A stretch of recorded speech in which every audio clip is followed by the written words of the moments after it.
అయినటువంటి యేసుక్రీస్తు వారి పరిశుద్ధమైన నామంలో ప్రియ దేవుని బిడ్డలైనటువంటి వారికి, మిత్రులైనటువంటి వారందరికీ యేసుక్రీస్తు నామం పేరిట వందనాలు తెలియజేస్తాను. ఈ ప్రత్యేకించబడినటువంటి సమయంలో దేవుడు అనేటువంటి అంశం గురించి క్లుప్తంగా పరిశుద్ధ గ్రంథం నుంచి కొన్ని విషయాలు మనం నేర్చుకోవడానికి ప్రయత్నించేద్దాం. పరిశుద్ధ గ్రంథమైనటువంటి బైబిల్ గ్రంథం. దేవుడు అనగా, దేవుడు అంటే ప్రకృతికి, అనంతమైనటువంటి సృష్టికి మించినటువంటి వాడు, అత్యున్నతమైనటువంటి వాడు, యావత్ ప్రపంచాన్ని, సర్వలోకమును కలుగు చేసినటువంటి వాడు ఆయన దేవుడు. మానవులకు, ప్రకృతికి భిన్నంగా కార్యములు జరిగించేవాడు దేవుడై ఉన్నాడు. ఇక్కడ దేవుడు అనగానే మనుషుల యొక్క ఊహ ఇలా ఉంటాడేమో, అలా ఉంటాడేమో అనేటువంటి ఊహల్లోకి చాలామంది ఊహించుకుంటుంటారు. నేను ఊహించుకునే దేవుడు ఇలా ఉంటాడు, అలా ఉంటాడని. కానీ దేవుణ్ణి ఊహించుకోవడానికి మానవుల యొక్క ఊహలకు అందనటువంటి వాడు దేవుడు. కనుక అటువంటి దేవుడు మరి ఈరోజు ఆయన గురించి మనం తెలుసుకునేటువంటి విషయంలో బైబిల్ గ్రంథం నుంచి కొన్ని విషయాలు మనం తెలుసుకోవడానికి ప్రయత్నం చేయగలిగితే, దేవుడు అనగా సమస్త విశ్వాన్ని సృష్టించి పరిపాలిస్తూ వాటన్నిటికీ, సృష్టిలో ఉన్నటువంటి జీవకోటికి వాటి క్రమాన్ని అనుసరించి వాటి పోషణ, నిర్వహణ అన్నిటిని కూడా భూమి మీద సమృద్ధిగా కలుగజేసిన వాడు దేవుడు. ఈ సృష్టిలో ప్రతి ప్రాణి ప్రకృతిని సృష్టించినటువంటి వాడు దేవుడు. దేవుడు ఆయన మానవ నేత్రాలు లాంటి నేత్రాలు కలిగిన వాడు కాడు. ఆయన నేత్రాలకు చీకటి సైతము వెలుగుగానే కనిపిస్తుంది. మానవ నేత్రాలుగా మన నేత్రాలకైతే వెలుగున్నంత వరకు మనం చూడగలం, వెలుగు లేకపోతే గాఢంధకారం. కనుక ఇక్కడ దేవుని దృష్టికి చీకటి, వెలుగు రెండు ఆయనకి సమానంగా ఉంటాయి. కనుక ఈ సమయంలో మనం ఆలోచన చేయవలసింది ఏంటంటే, దేవుడు అనగా పదార్థము కాదు. దేవుడు అనగా ప్రకృతిలో ఉన్నటువంటి వస్తువులతో పోల్చటానికి ఆయన పోల్చదగినవాడు కాదు. మరి దేవుణ్ణి ఎలాగ మనం గుర్తించాలి అని అంటే, నిర్మించబడినటువంటిది ఈ సృష్టిని మనం చూస్తున్నప్పుడు, ఈ ప్రకృతి అంతటిని మనం గమనించినప్పుడు ఈ సృష్టిని చూసి మనం అర్థం చేసుకోవచ్చు.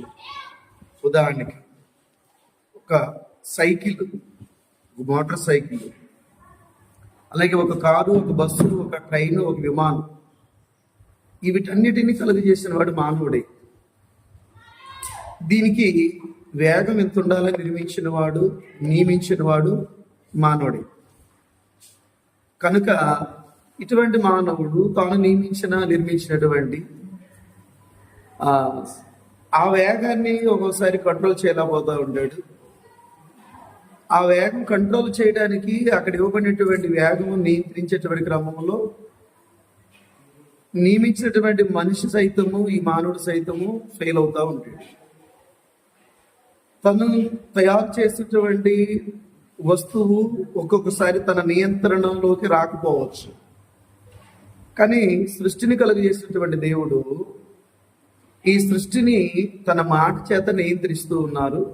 ఆయన మాటని ఈ సృష్టి ఖచ్చితంగా పాటిస్తుంది అని చెప్పడానికి 19వ కీర్తనలో ఒక విషయాన్ని కీర్తనకారుడు ఈ విధంగా చెప్తున్నాడు. 19వ కీర్తన మనం చదువుకున్నప్పుడు ఆకాశములో దేవుని మహిమను వివరించుచున్నవి అని చెప్పబడింది. ఒకసారి వాక్యం చూద్దాం. ఆ 19వ కీర్తనలో ఏముందో నేను బైబిల్ నుంచి తీసి నేను దాన్ని చదివి మీకు వినిపిస్తాను.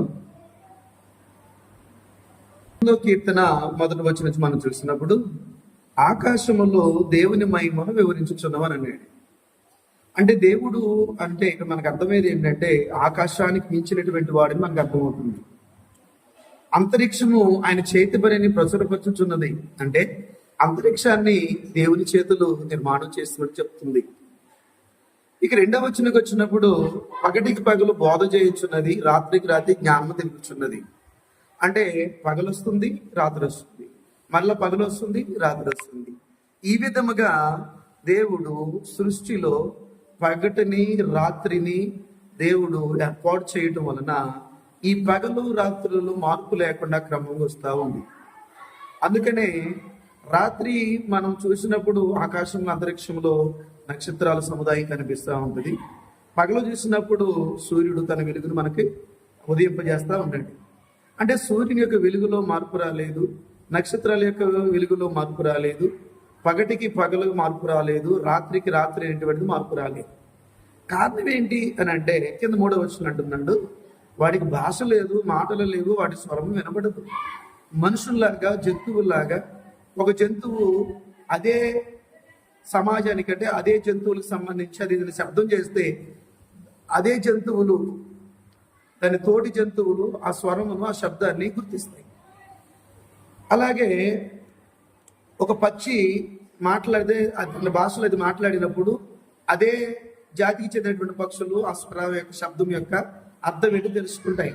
అలాగే మనిషి మాట్లాడుతున్నప్పుడు ఇప్పుడు ఏదైతే మనం మాట్లాడుతున్నామో ఆ మాట మరొక వ్యక్తికి అర్థమవుతుంది. కానీ ఇలాగ పక్షులకి జంతువులకి మనుషులకి ఉన్నట్టు ఈ సృష్టికి మాట్లాడటానికి మనం వెళ్ళే వాటికి అవయవాలు లేవు, జ్ఞానేంద్రియాలు లేవు. అయినప్పటికీ అవి జ్ఞానం బోధిస్తున్నది అని బైబిల్ గ్రంథం మనకు తెలియజేస్తుంది. ఎందుకు ఈ విషయాలు మనం తెలుసుకోవాలని అంటే దేవుని యొక్క సృష్టి ఈ ప్రకృతిలో దేవుని యొక్క బలమైనటువంటిది ఏంటంటే మాట. ఆయన మాట చేత ఇదంతా కలుగజేశారు. కాబట్టి దేవుడు అని చెప్పడానికి, దేవుడి గురించి తెలుసుకోవడానికి ఈ సృష్టిని చూసినప్పుడు మనకు తెలియజేస్తుంది. సృష్టిని చూసి నేర్చుకోవచ్చు అని కీర్తనకారుడు 19లో చెప్పారు. కాబట్టి మరలా దేవుడు అంటే ఎలా ఉంటాడు అనేటువంటి విషయాలు దీన్ని కొన్ని భాగాలుగా కొన్ని పార్ట్లుగా మనం దీన్ని ద్వారా తెలుసుకోవడానికి ప్రయత్నం చేద్దాం. Thank you for good attention. Your watching.